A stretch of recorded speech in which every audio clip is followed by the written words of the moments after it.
Hello, Pag-ibig members! It's me, Angel. Welcome sa aking YouTube channel. Sasagutin ko tong comment ni Ma'am Venus. Hi, Ma'am. Sabi niya, Ma'am, paano po ba malalaman kung may hulog po dyan sa pag-ibig? Retired na mother ko. Matagal na. Dati siyang isang company nag-work. Super nakarelate ako dito sa comment na to, guys. Dahil yung father ko is now 72 years old. Then nung nag-retire siya, meron siya nakuhang lump sum sa SSS. Then sa Pag-ibig Fund, sabi ko sa kanya, pawala ka bang contribution sa Pag-ibig? Kasi makukuha din natin yun, makukuha mo rin yun. So hindi siya sure, hindi niya alam kung kinakaltasan ba siya ng Pag-ibig Fund contributions, kung hinuhulugan ba siya ng company niya dati ng Pag-ibig Fund contributions. Sabi ko, may Pag-ibig number ka ba dyan? Dahil check naman natin yan online. Hindi niya rin alam. Hindi niya alam kung meron siyang Pag-ibig number. So no choice na kami. Ang ginawa namin, guys, pupunta kami mismo sa Pag-ibig branch. Pina-verify namin doon kung may record si father ko, may contributions ba, and then yun, wala. So hindi siya kinaltasan ng Pag-ibig contributions ng employer niya dati. In short, hindi siya Pag-ibig member.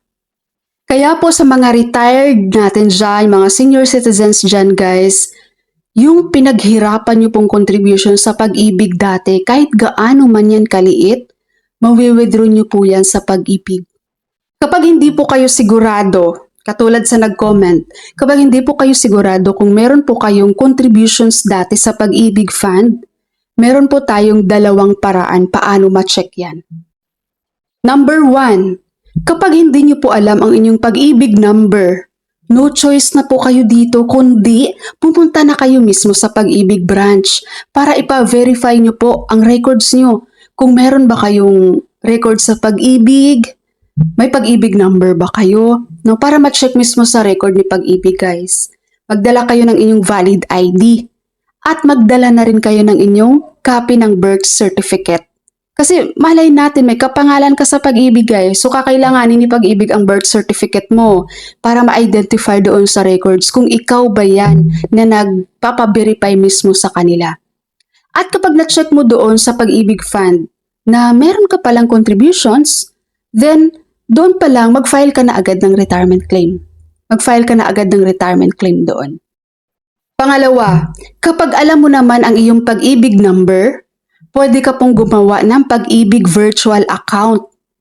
Online to, guys. Dahil kapag meron ka na niyang Pag-ibig virtual account, makikita mo na lahat ng contributions mo doon. Makikita mo yung employee share, dividends, no, yung tubo ng pera mo, yung total savings mo sa Pag-ibig, makikita mo mismo sa iyong Pag-ibig virtual account.